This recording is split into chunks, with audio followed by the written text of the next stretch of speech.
एक ऐसी कंट्री जहां 100 दिनों के अंदर अंदर 8 लाख से भी ज्यादा लोगों का जेनोसाइड कर दिया गया।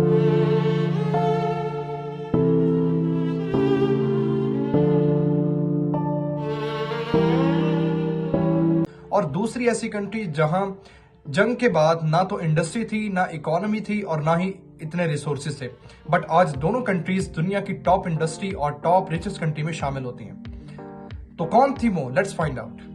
स्टार्ट करेंगे रवांडा के साथ।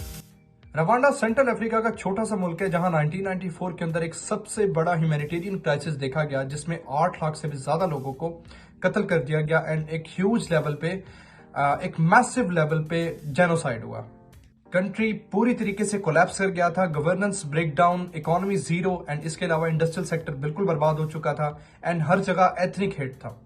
लेकिन इस बुरी तरीन ट्रेजेडी के बाद रवांडा ने एक नया रास्ता चूज किया under the leadership of Paul Kagame, ताकि कंट्री को दोबारा रीबिल्ड किया जा सके, not with the help of foreign aid alone but vision, strategic planning and discipline.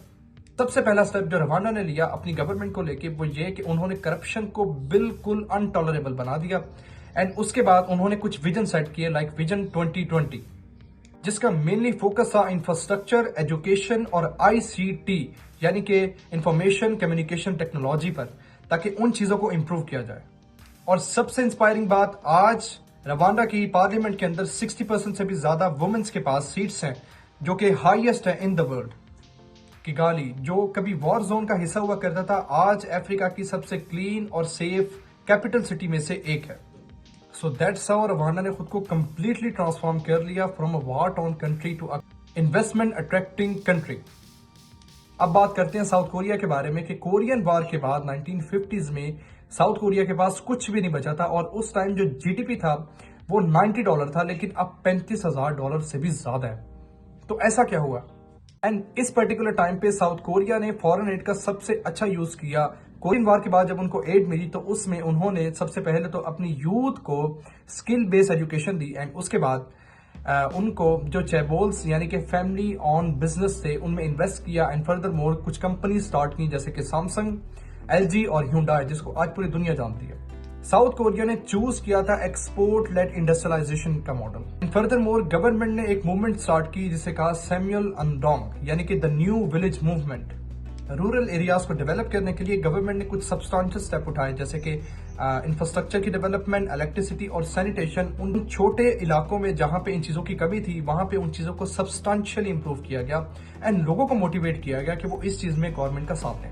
आज साउथ कोरिया दुनिया के टॉप एक्सपोर्टर्स में शामिल है। टेक्नोलॉजी, पॉप कल्चर यानी कि K-पॉप और एजुकेशन के लिहाज से दुनिया में एक टॉप ब्रांड बन चुका है। तो अब अगर हम कंपैरिजन या लेसन्स की बात करें तो रवांडा और साउथ कोरिया का बैकग्राउंड टोटली अलग था।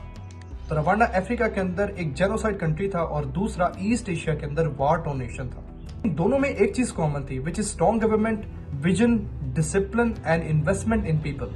एंड दोनों ने दिखा दिया अगर लीडरशिप विजनरी हो तो कोई भी मुल्क राइज कर सकता है, no matter how the bad past is. What do you think about Pakistan? क्या पाकिस्तान भी इन चीजों से कुछ सीख सकता है? रवांडा ने पीस, स्टेबिलिटी और वुमेन एम्पावरमेंट पे फोकस किया और कोरिया ने एजुकेशन, एक्सपोर्ट और इनोवेशन पे फोकस किया।